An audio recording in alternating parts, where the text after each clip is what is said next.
The Strategic Hotbox with Dr. Brandi Love Stankovic. Discussing leadership, business, and how to take control of your life and achieve greatness. From the streets of Las Vegas, energized, informed, and never diluted. It's time to kick some ass. Welcome back to the Strategic Hotbox. It's your girl, Dr. Brandi Stankovic, and I have a very special guest here with me today. And I had the chance of being on his podcast, and now here he is live in person with me. Thank you, Mr. Janclaes. We have been looking forward to this. This is great. Yes, I'm here to learn. Yes, all right. Love and kick ass. So today, we're going to talk about building a leadership community. Let's get started. As you know, at the Hotbox, we break things down into the learn, the love, and the kick-ass. In the learn section, we'll talk a little bit about communities. What does that mean? How do we progress in them? And then in the love section, we'll bring our subject matter expert in to tell us what he's done and the amazing communities that he's built and working towards and helping other people along the way. And then, of course, in the kick-ass, we'll give you some things that you can start making happen now. So when it comes to leadership community, we've chatted about networking and influence on the podcast. We've chatted about growing as a leader. But what's the next step? If you have built this network of people in the industry and you have influence, especially influence for growth for institutions, what now? Where do we go from there? And within that network or sphere of influence, we should look at taking or forging a community, both within the organization as well as outside of it. A community in general, especially a leadership community from my perspective, is a safe space where a team can learn. We can share experiences, share kind of things that are happening in the organization or happening that a part of what makes their commonality or affinity, and discuss best practices, or better yet, from my perspective, talk about worst practices, things that don't work well that we need to fix, or don't work well, or lessons learned that we can learn from one another. But really that having that safe place to have all of that occur is really important. I was working with emergency aid this week through Boulder Dam Credit Union in effort in financial literacy. And I know I've mentioned it before on the podcast.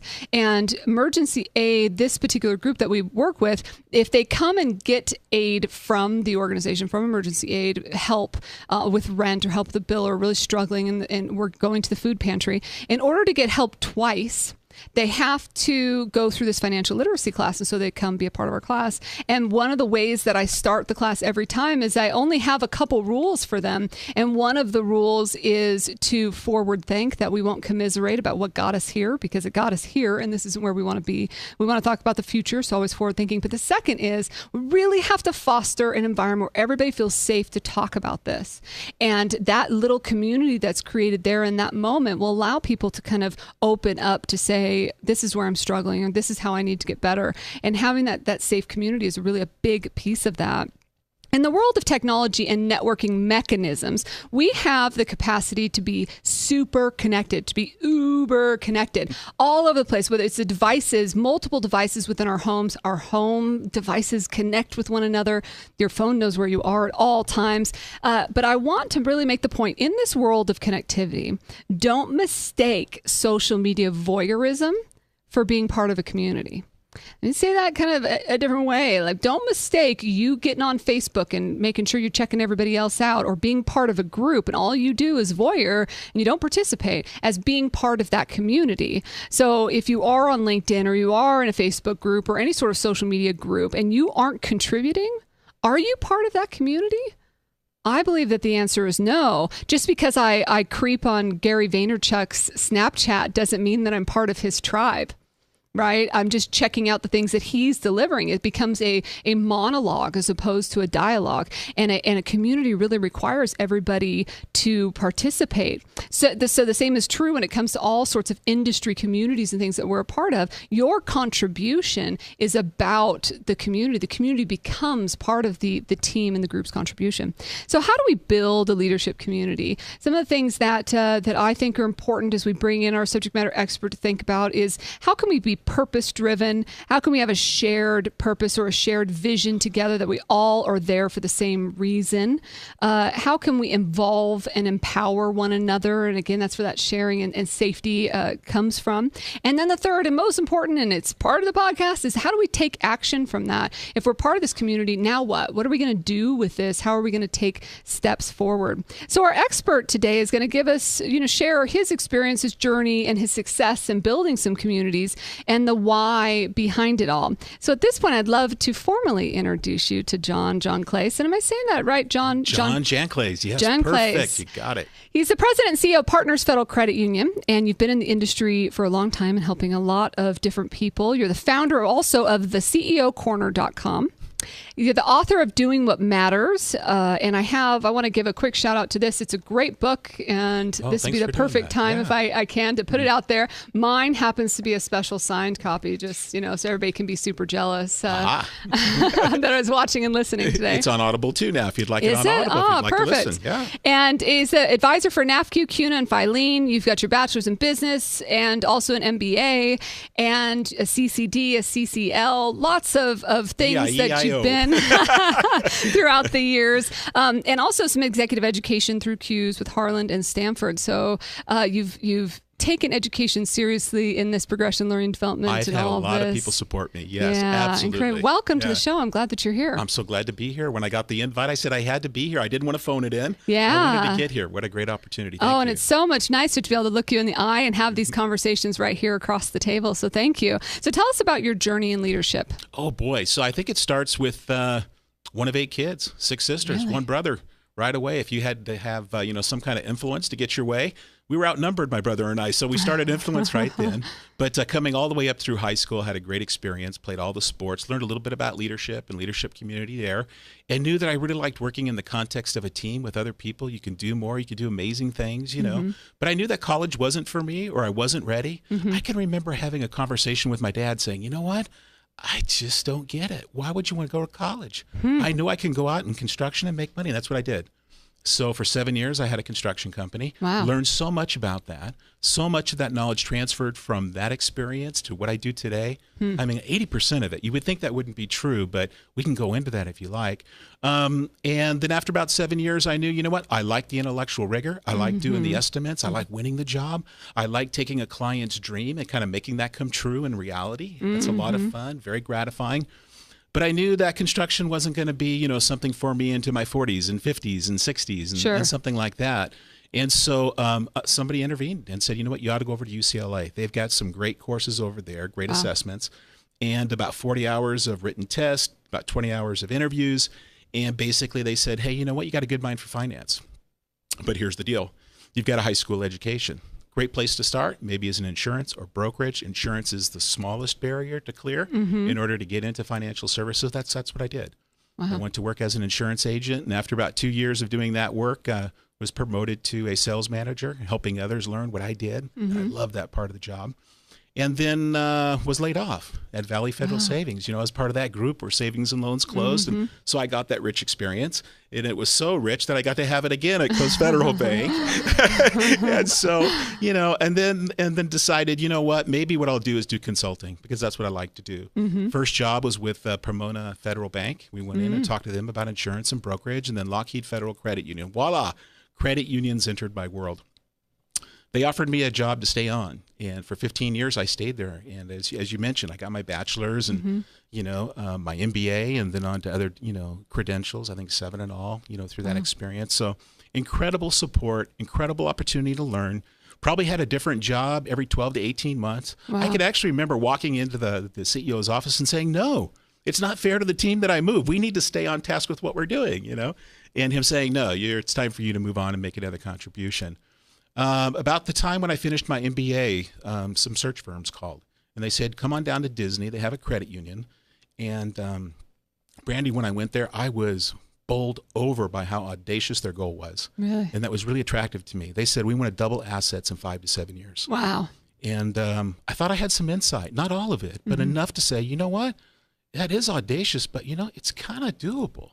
We ended up doing it in 3 years. Whoa. Yeah. We learned so much as a group together, that community of people.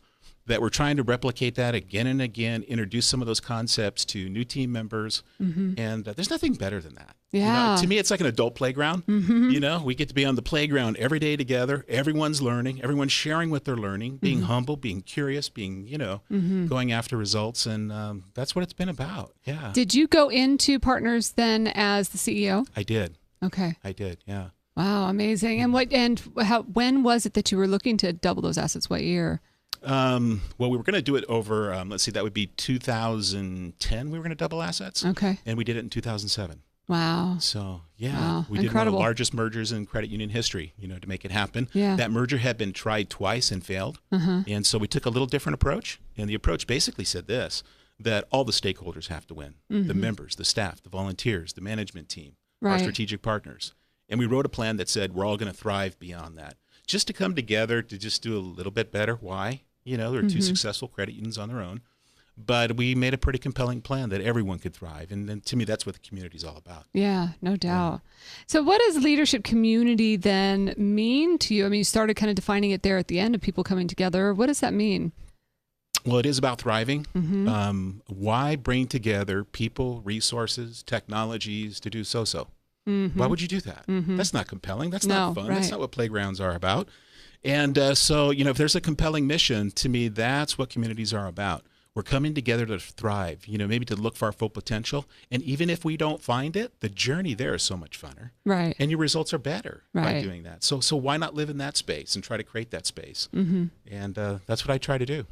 And how has your communities furthered your success? It sounds like throughout your career and progression, there's been multiple opportunities for that. What are some specific instances that the community has really helped you? Oh my gosh. So as late as 90 days ago, on our credit union's journey, we're growing really fast. One of the issues with rapid growth is that you have enough middle managers ready to step up into the next role. And so the fastest growing credit union in the country is Road Credit Union and Gene Pelham up in Oregon. Wow. 3 years running. They are the fastest growing credit union. Gene's a good friend. I've known him for 25 years. He's part of my leadership community. I called him up and I said, Gene, how are you handling this? Right. And he said, rather than tell you, I'll show you. Get some people, come on up here. We went up there for 2-3 days. And like credit unions do, Gene opened up everything that they're doing there. We actually participated in classes and sat through classes to actually see what the instruction would be like. And we walked away with a truckload of ideas. So that's just a current example of how great the community is. And it also points out that investments that you make in relationships, this case 25 years ago at Western CUNA Management School, Oh, really? comes How cool is forward. that? Here we are 25 years later. Yeah. That's amazing. I love hearing stories about that because people go to those events, go to different events, and don't capitalize on the networking and think about how this has progressed into your community today. Yeah. Why be sitting in a conversation and not thinking about next? We do that at conferences, right? We're at a round table and we think, well, I'll never see you again. Always be thinking of the person to the left and person to the right. What would next look like in our relationship? That's something I try to do. It brought you and I here. It did. Yeah. It did indeed. Yeah. We met at a conference and here we are today sitting across the table. And I need to say while we're on the air, thank you for saving my bacon because on my podcast, we had somebody cancel and you stepped up. I think you were coming back from vacation. Yes, St. Lucia, yep. Yeah, you stepped up and took that spot on the show and it just hit it out of the park. So Thank you. thanks. And it's always better not to give me much time to prep because springing rocked things it. on me It is was always great. Yeah. So what's the first step then for people that are listening? If they wanted to start building a community, what should they do? Just take action. Don't worry about perfect. If you have an idea, go ahead and take action, commit. There's something magic about when you commit to an action, there's another reaction to that. Until you do that, there is no reaction. There is no next. Right. So just give yourself credit for saying, you know what, I don't know if this is perfect. I'm not sure what I'm doing.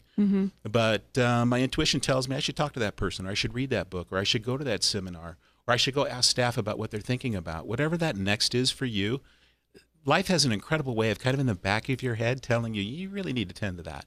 Or that's cool, you're drawn to it. Do the next. Commit. Take the step. And if somebody doesn't have the opportunity, like say that they're kind of, their boss isn't as supportive of networking or community in that sense, what could they do? I'm so glad you bring this up because I think we all need to understand today that you're in charge of your career. You're the driver. Don't wait for somebody else. Why would you put your career and your better future in somebody else's hand? If somebody else is going to be aligned with you and help you, absolutely take the help. Sure. But your own individual development plan, we call it our IDP at Partners, but it really just says it's your roadmap, it's your dreams, it's where you want to go. We're here to help you, but it's your plan. You take responsibility for it. So don't be afraid to take a lateral step or anything to get around a roadblock. If you can learn, you should just be filling up your bucket with all kinds of good stuff that technical things. People challenges are fantastic too. Both sides of the ledger. Think about head and heart, right? What we know up here and what you need to have here, those two things together. And every experience brings you opportunities, sometimes rich ones, both, or one or the other, like going back to school and learning a little bit more about how to be smart about finance or technology or whatever it is. And that's the great thing about technology today is that if somebody did have kind of resource restrictions or something to that effect, there's so much technology that brings people together that there are ways to reach out that don't cost anything. And quality education too. Stanford has courses that you can just dive into and participate in. A lot of other universities as well. There's no shortage of content out there. There's all kinds of good stuff. YouTube's got some pretty cool stuff out there too. Strategic Hotbox, pretty good. Oh, what a way to bring it right back. That's perfect. So what stops leaders, or what are some potential roadblocks that people might anticipate? Roadblocks. It's you. It's not your brother or your sister or your neighbor down the street. It's you, oh Lord, standing in the need of prayer, right? So that's the old spiritual. So yeah, it's you. You look yourself in the mirror and say, you know what, I'm going to be my best advocate. And start to make plans for yourself and start to take some risk. And you don't have to be perfect. Get going. And the thing about it is, it's a blast. You get to do this, Right. So, and I think sometimes momentum is hard to get going. Think about a flywheel. So that's why I really encourage, it does take some risk and some energy to take that step. So get around other people who are doing that, kind of a cohort of people who are doing that. That's why communities are important. And then you're off and running, once you get going. And I think once you get going and you're starting to have some success, then the responsibility comes back to you. And this is the great piece of getting to continue to learn what it is to be a mentor, to start a community for others so they can benefit too, like others did for you. And it's just a cool place to be. That is. And you're right. So often we get in our own way, do we not? Yeah, we do. Why is that, do you think? Oh, it's fear. False evidence appearing as real, some people call it. But, we imagine in our minds far worse things than actually are going to happen. And once you kind of learn that trick of, get comfortable with being uncomfortable, that's kind of cool, right? We know the body adapts. Like I used to do triathlons, and your body adapts tremendously to that environment. So does your brain, right? Push your brain into that area. It'll adapt too. It'll grow, Right. So just knowing that, saying you'll grow, it'll work. Have some faith. It's worked for everybody else. Yeah. Push ahead. And just not have the fear. And I love that you're talking about your brain as well. I look at the brain as one of the body's computer, right? And so often people will need the new next cell phone every year, or need to get their computer updated every 36 months, or any of those kind of things. And what are you doing to take care of this computer inside this head of ours? So I think that continuing to learn and getting people involved in that is really important. What do you think is kind of a next step? So if what are some of the communities that you've created for yourself? So you mentioned an old cohort from CUNA Management School. Yes. So it sounds like that particular thing might be a particular community or a group of CEO friends that you have. Yeah. What are some other communities that you've created? Well, I have a lot of vintages. We'll call them that, right? So, the 1900s, the 2000, the 2010 vintage. So yeah, either from school or from different groups I've been a part of, like the Credit Union National Association, or groups that I run with, or have other playgrounds and passions. When I leave work, I'm an equestrian person. And so there's that whole community too to be involved with and learn about. And, every month I'm reading a book about horse nutrition or the different things about just, the mental part of the game, of riding horses. And so that's another community. So I think your passions help you participate in communities. And, but make sure that you're giving something back so that they thrive. Sure. And, participating is the way it goes. Contributing. I think that's an overlooked part of communities is that people think that they're a part of something because they show up, but don't engage or don't contribute. Yeah. I had a mentor once tell me, you can engage. And the analogy of a swimming pool, you can be the lifeguard up in the tower, or you can jump in the pool. We're talking about a leadership community. Get in the pool. Richer rewards. You get stronger from it. You learn more from it. You're closer to the action. We talk about that a lot of partners. As leaders, you are not up in the lifeguard stand. Get in the water with your team. The data's better. You have a better vantage point from there. There's so many advantages for you selfishly as a leader to be there. That's a good lesson to think about. And it's interesting that you talk about the balance of not just work communities. This applies across someone's entire life. So it's not necessarily just a professional community that we might seek in a leadership role, but also just things that we do extracurricular with our families. Yeah. We talk about this in the leadership training that we do at the credit union. And by the way, all 450 employees go through leadership training. Wow. Because we're all leading from where we're at. Some of us manage, all of us lead. And that idea that we talk about is a way of being. And that way of being extends, it's boundaryless. It goes to your home, it goes to your community, it goes to wherever you go. This whole idea, and I held this thought when I was a young leader, thinking that I could compartmentalize life, that there was my work life and there was my home life, and then never two shall meet. I worked really hard to make sure that those two didn't have to interface with one another. And you know what? It just brought so much pressure. Totally. To say, you know what? All these communities converge, and there's synergy across those. And you know what? Oh, wow. Once I gave that up, thinking I had to hold everybody separate in different places, and work was work and home was home, that whole idea of bringing everything together, just as some people talk about an ecosystem, right? Or a constellation that is your life of all these pieces, you know, that it just works better. It's like effortless effort once you get that going, you know. Right. And, you know, it's silly me. It took me, 30 years to figure it out. But sure enough, that way of being is something I think it's a key to think about.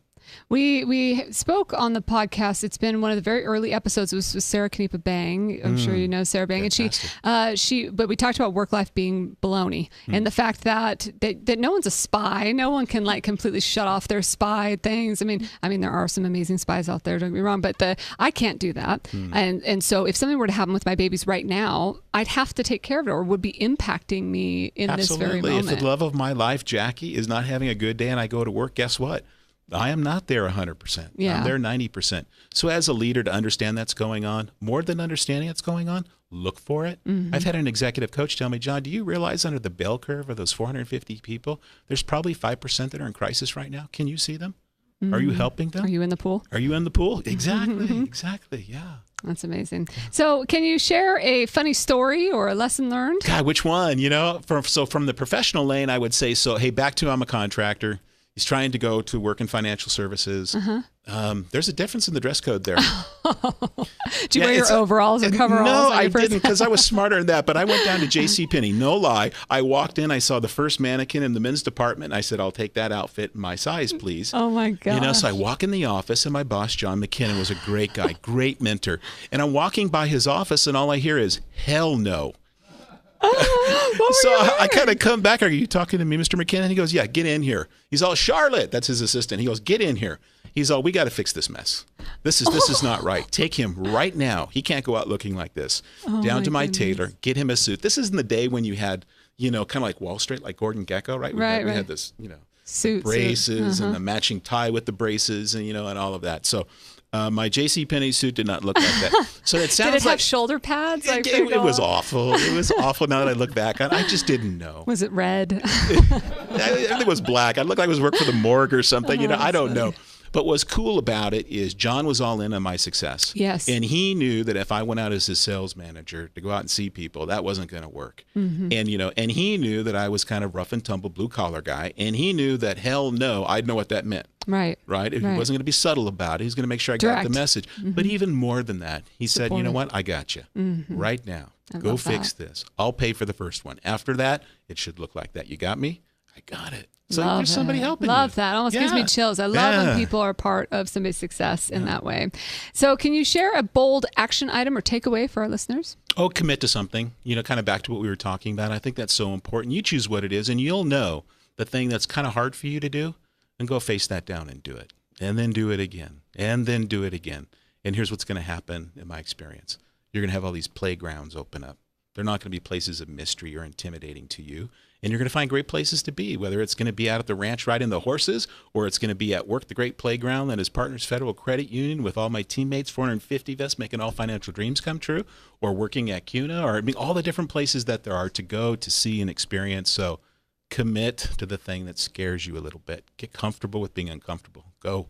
Commit to the thing that scares me. Oh, just my brain is going, oh no, what are now? those things? And what is that for you now? That Here always we keeps go. changing, doesn't it? Yeah, I think right now it's really internal. It's the organization that I'm working in and diving headfirst in the pool to making sure that I'm acculturating in the organization and getting to know those things that I think I've shied away from because I didn't And understand. you've had to have whatever. adapted between this first episode and this is what now probably for you? How many episodes? Oh, in the case of the Hotbox, it constantly evolves and changes too. Yeah, So yeah. we're always learning, but it definitely took a dive in and we'll just see how this goes. Good thing I have a pretty amazing team of people that know what they're doing. I mean, most of the time they know what they're doing, day to day.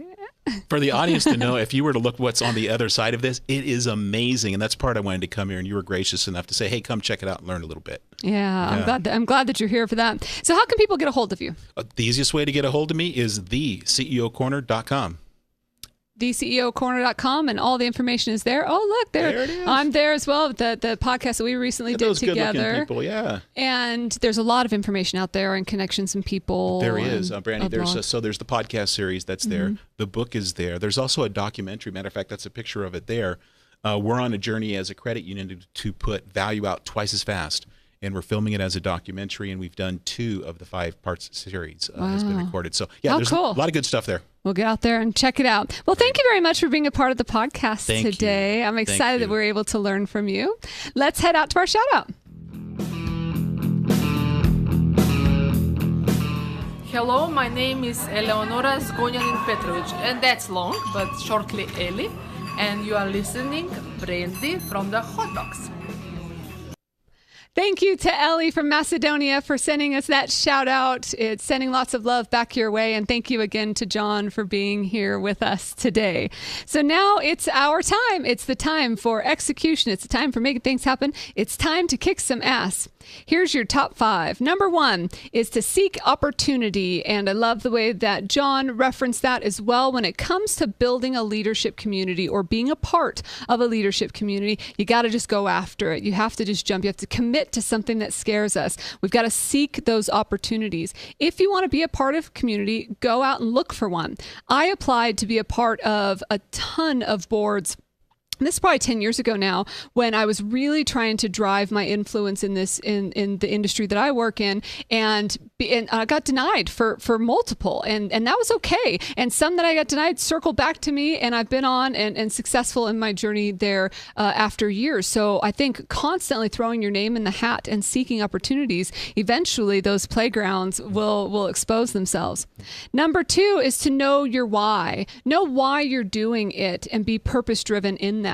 Having the personality that I have can run myself down, right? So run myself so hard, I'm crazy, working crazy all the time, that sometimes I go, oh. And when I have those moments of, I try to remind myself of my why. Why is it that I got myself in this situation in the first place? Why is it that I'm here and doing and progressing in this way? And if we're confident in that, then any of the challenges that you face won't be challenges. They'll just be opportunities for additional learning.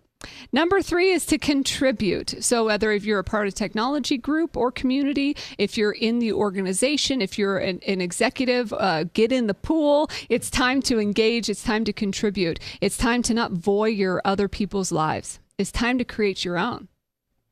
Number 4, share best and worst practices. Some of the most amazing opportunities for me to learn have been in those moments of challenge or strife or worst practices, like a what was I thinking moment, whether it's buying a JCPenney suit or any of those things. That the worst practices are what make us the strongest, and how people act in those moments and out of those moments really tell you a lot about how, their future in your community and how you can build that community together. And number 5 is to involve, empower, and engage others. John mentioned it as one of the best parts of being a leader and learning and having community is being able to then hand that, having a legacy with the people that come right behind you. And so we're all kind of joining in this process together, that once you have learned a worst or best practice, now it's time to share that knowledge with others and involve and empower and engage the people that are in your community to be the best that they can be. There's your top 5 kick-ass. Thank you you again to John for being here. Thank you to Ellie from Macedonia for sending us a shout out. We'd love to hear from anybody out there about topics you'd like us to tackle here on the Strategic Hotbox. Reach out to us, podcast@strategichotbox.com, or you can go to the website, strategichotbox.com, and you can hit us up on social media. We promise to engage right back and be part of your community. And we are very thankful for everyone that's listening and watching right now. Thank you for making the Strategic Hotbox what it is. Thank you for being one of our homies, one of our pioneers, and one of the people that make this podcast special, our community. Until I see you again, get out there and kick some ass.